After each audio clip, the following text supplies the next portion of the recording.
Bienvenue sur Exploratrice de rêves lucides. Alors aujourd'hui on va parler des personnages. Qu'est-ce qu'on peut demander aux personnages en rêve lucide? Comment on peut démarrer une conversation avec un personnage en rêve lucide? Pourquoi parler aux personnages dans les rêves lucides? Moi, comme tu le sais, je kiffe ça, c'est un délire de parler. En vrai, c'est un peu comme quand t'es dans ta réalité ordinaire. Si t'es plutôt sociable et t'aimes parler aux gens, généralement tu vas aimer le faire aussi en rêve lucide. Et en vrai, même si t'es pas quelqu'un qui va facilement vers les autres parce que t'es peut-être timide ou un peu anxieux de nature, ça peut être un vrai kiff de le faire en rêve et justement de commencer à quelque part transcender cette espèce d'anxiété, parce que je te rappelle un truc, que quand tu fais quelque chose en rêve lucide, tu crées de nouvelles voies neuronales dans ton cerveau. Et donc, quand tu dépasses une peur en rêve lucide, qu'est-ce qui se passe? Tu l'as vraiment dépassé dans le réel. Et ça, c'est important et c'est intéressant de s'y attarder, entre guillemets, parce que si t'es quelqu'un qui peut peut-être être un peu stressé avec les gens, mais teste en rêve lucide, parle avec les personnages.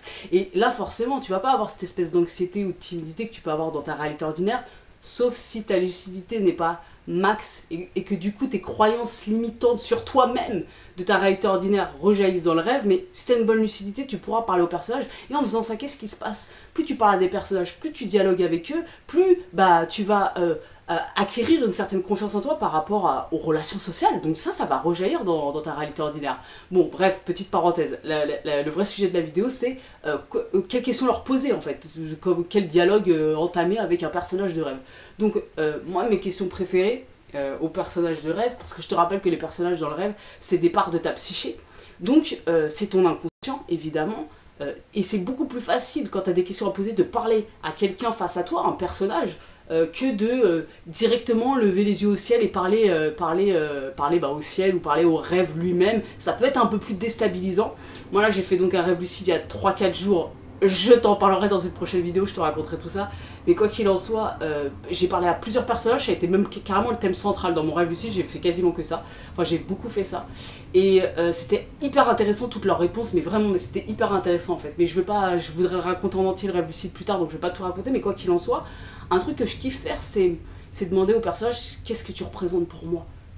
Qu'est-ce que tu représentes pour moi? En fait, le gars ou la nana en face de toi, ou le gnome, ou je sais pas ce qui est en face de toi, c'est une part de ta psyché. Donc qu'est-ce que cette part-là représente pour toi? Pourquoi elle se présente à toi maintenant? Qu'est-ce qu'elle a à te dire? Alors parfois, les personnages, ils peuvent ne pas te répondre. Moi, j'ai été confrontée donc là dans mon rêve lucide à pas mal de personnages qui me répondaient pas, enfin qui étaient occupés, qui s'en foutaient de ce que je leur racontais. D'autres qui ont été assez réceptifs, qui ont aussi ouvert le dialogue. D'autres qui ont été très réceptifs au point de carrément se mettre à pleurer. Et c'était vraiment... En fait, j'ai même eu une interaction assez touchante avec une personnage de mon rêve lucide. Et pourquoi je trouve ça intéressant de leur poser la question, qu'est-ce que tu représentes pour moi? Pourquoi tu te présentes à moi maintenant? Quel est ton besoin? Parce que si une part de ta psyché se présente à toi en rêve, c'est parce qu'il y a un besoin derrière, qui est peut-être pas regardé, peut-être qu'il y a quelque chose en toi que tu regardes pas, quelque chose que tu dois travailler. Et c'est intéressant de le faire via le dialogue avec le personnage en rêve. Et du coup, moi j'ai par exemple un personnage qui m'a répondu, c'était un petit nain tout ratatiné avec une, comment ça s'appelle, une toque de moine, tu sais, les tenues de moine en fait, genre les moines à l'ancienne avec leur bol sur la tête. Et en fait il m'a dit, je suis une part de toi triste.